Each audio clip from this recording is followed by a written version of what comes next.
Hey guys, so in another video I showed you how to oxidize your piece, right? And how to oxidize your copper jewelry pendants. And as you can see, like, part of my wire that I use is enameled, which is why it's still bright, and the other part is just raw and exposed copper, which is why it turned black. So in this video I'm going to show you different ways that I like to polish my copper jewelry after I have oxidized it, turn it black, so that I can create a nice like contrast look instead of just having it be all one flat bright color or just leaving it all black.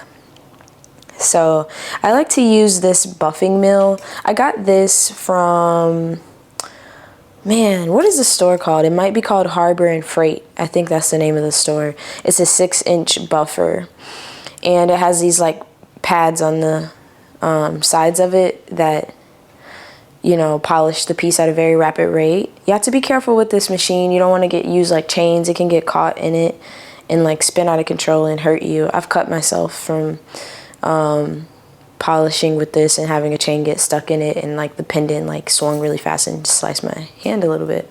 So it is something you want to be careful with. This is one option. You don't have to use this. I just like to. It's a nice, quick, easy polish. And there's this stuff called polishing compound. I also got this from Harbor Freight. You can get this from like a local hardware store, maybe like Home Depot or something. And I use the brown one because the brown one works good for copper, brass, aluminum, and most metals. So that's why I'm using the brown one. So it looks like this in the inside. You can peel the layer around on the sides of it. And you basically want to get this on your, you want to coat your polishing pad with this. So I'm just going to show you what this all looks like. I'm going to turn this on. And yeah.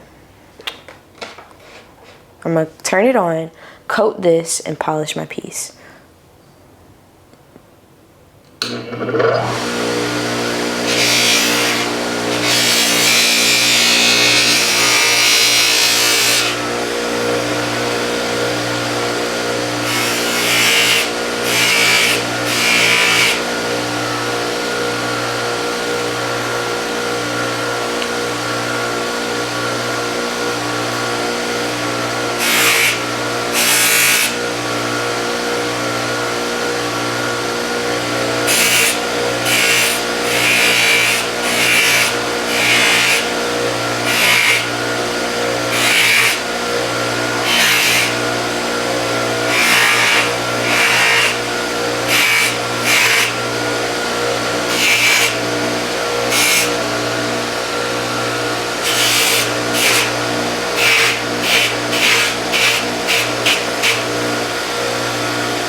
So basically,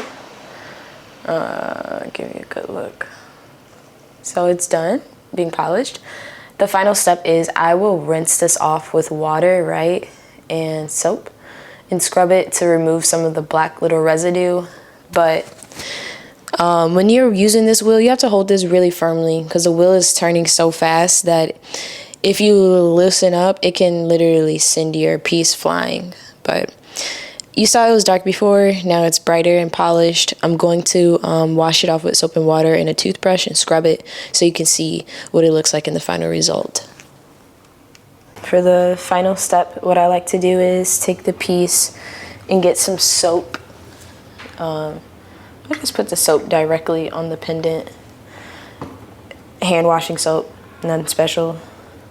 And I run the water over it and scrub, just to get the black polishing like residue off of it.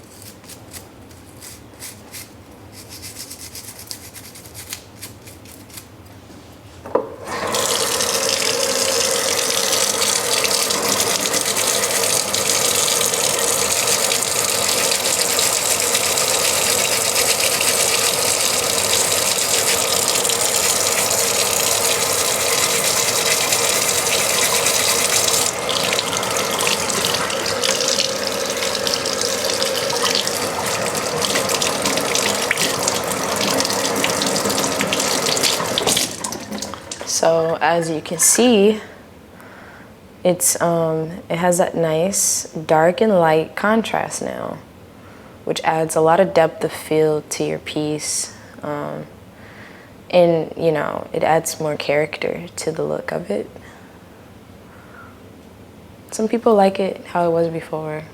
I think this is a good thing to do because over time, copper oxidizes naturally anyways, and this helps the process. It like keeps it.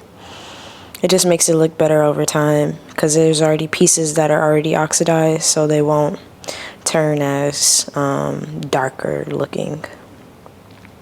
So I'll dry this off, and I'm going to show you one more other way that you can polish your pieces. I'm going to dry this off.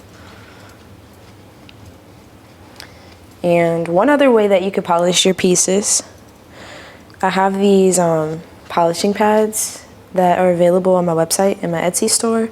I'll leave the link in the bio. You can literally just rub your pieces with them and get it nice and shining. You see how shiny that just got? Yeah, so if you don't have a buffer, this is an easy way to polish your pieces. Just rubbing them really good with one of these, and this gets it even shinier. So regardless if I use the buffer, I like to use this to go over it because I just created a world of a difference.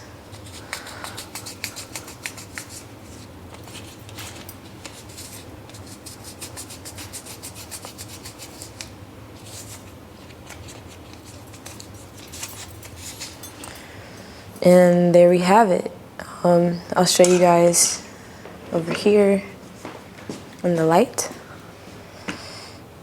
It's probably too much light.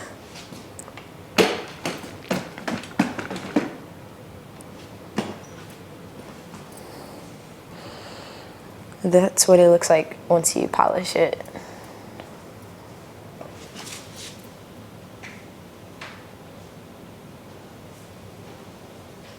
Also, these types of Eye of Ra jewelry pieces are available on my website. I'll leave the link in the bio and on my Etsy store. So if you like what you see, you can purchase it. And if you found this video helpful, please like, share, and subscribe, and stay tuned for more content.